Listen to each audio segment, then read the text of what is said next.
There are two Eids celebrated in Islam and both follow major acts of worship. The first is Eid-al-Fitr, which follows Ramadan, and the second is Eid-al-adha, which follows the Hajj. In order to understand the importance of each holiday, an understanding of the act of worship that precedes it is also necessary, so I will explain the importance of the worship and then the holiday that follows. Ramadan is an entire month during which Muslims focus on purifying themselves, getting closer to God, and growing in their knowledge, faith. During Ramadan, Muslims fast from sunrise to sunset. This fasting includes refraining from food, drink, sexual intercourse, bad language, and bad behavior. Muslims generally read an entire chapter of the Quran each day. It is 30 chapters, so they read the entire book in 1 month. It is often compared to being a mini boot camp in which we arm ourselves with knowledge by reading the Quran and fit ourselves physically fit by modifying our diet, increasing our good deeds, and committing more and greater acts of worship. By fasting we become more sympathetic to those less fortunate than ourselves because we feel what it is like to go without food or drink. We feel what it's like to be without. In turn, this should cause us to be more generous and seek to alleviate hunger amongst the poor. It also helps to bring us together with family, friends, and neighbors as we break our fasts together. It brings us closer as a community and to God by offering more worship such as Tarawih prayers, extra prayer services offered nightly in Ramadan. After such an extensive training session, a celebration is only logical. This is where Eid-al-Fitr, the festival, holiday of breaking fast, comes in. It is a celebration which lasts 3 days and celebrates the successful completion of Ramadan and the newly renewed spiritual cleansing and connection. This particular Eid is also associated with sweets, and some call it the sugar festival or sweet festival. Sweets of various kinds are a common feature of this Eid. There are many different ways in which people celebrate the Eid, but in general they all go in the morning to pray the special Eid prayer. On the way there and while waiting for the prayer session to start, it is common to recite the Eid takbir like this. Then after praying, people generally have a feast of sorts with their families and or friends. It is a typical time to travel to families' homes and visit. Typical foods vary by country, region. In the Middle East it is common to buy new clothes for the Eid, and children often receive idea, pronounced pretty much like idea, which is money.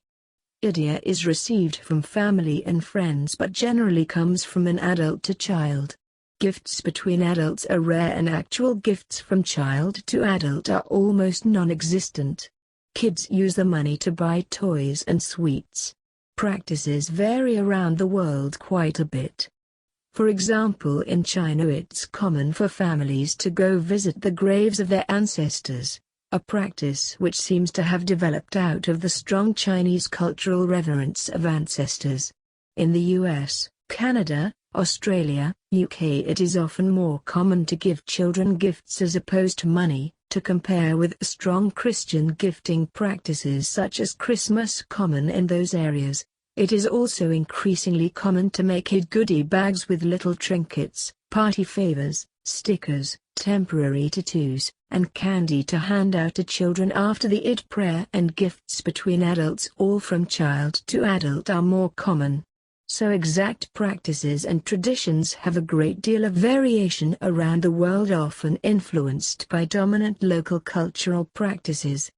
It is also common to go to amusement parks/carnivals/circuses in many places, although in the West this is more common than in many other countries, probably because immigrants and subsequent generations do not have very large extended families to visit, so they spend more time going out as smaller familial groups, and because of the often minority status of their holidays and the abundance of Christian holiday commercialization, they often feel the need to make Eids extra special to keep kids interested. The second major act of worship to occur is the Hajj. The Hajj is one of the most important acts of worship that a Muslim will ever experience. It is a once-in-a-lifetime experience for most Muslims, one that requires extensive planning, training, and commitment. Both the Hajj and the following Eid-al-Adha are based around the father of Abrahamic religions, Abraham, or as we call him Ibrahim, and his family. Hajj is a requirement on all Muslims who can perform it at least once in their lifetime. Every part of the experience is based in a remembrance of Ibrahim and his family and their faith in God. The Kaaba itself is a holy site. The black stone which is built into part of the wall is believed to have been a dazzling white, blackened over the centuries by the sins of mankind, and was sent down to earth by God to show Adam and Eve where to build an altar for worship. After the flood, Noah's flood, it was said to be lost and forgotten. Later the angel Gabriel, Jibreel to us, showed Ibrahim, the location of the stone.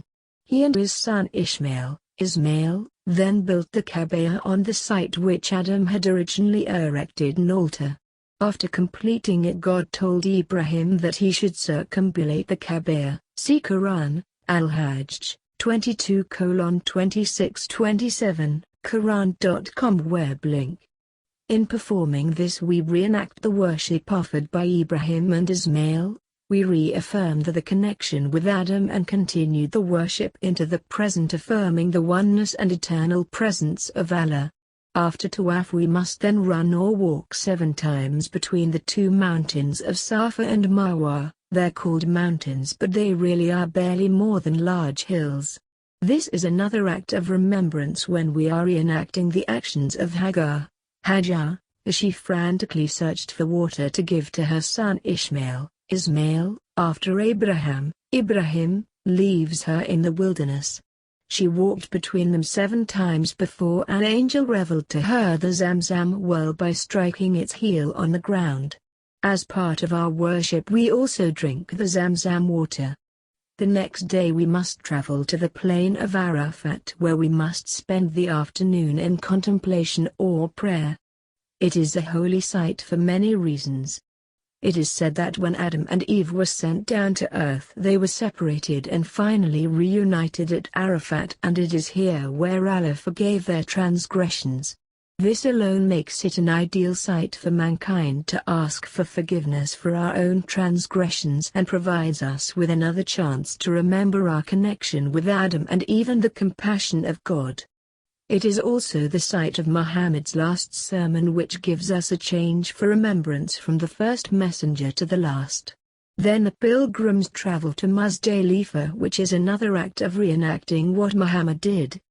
During his final Hajj he stayed here and prayed the last 2 prayers together. He spent the night and told followers they could spend the night anywhere within Muzdalifah. When we stay here we also gather 70 pebbles which will be used later. Then we move on and perform Rami al-Jamarat. When God asked Ibrahim to sacrifice his son Ismail, the Shaitan, Satan, tried to distract him and dissuade him from following Allah's command. He stopped him 3 times to try to dissuade him. In each of these spots there is a pillar, more recently replaced by long walls to accommodate large crowds during Hajj, which represents the devil. The angel Jibril told Ibrahim to pelt Shaitan with pebbles, stones, which he did at each of these 3 spots. We too throw stones at devil in defiance of him and in steadfastness to Allah. We throw them at the pillars of course, which represent Shaitan. Then finally we perform Tawaf 1 more time as a farewell. As you can see, this all evolves around remembrance of Ibrahim, and his family, and even with Adam and Eve and Muhammad. As such, it should be no surprise that the Eid that follows is also related to similar remembrance.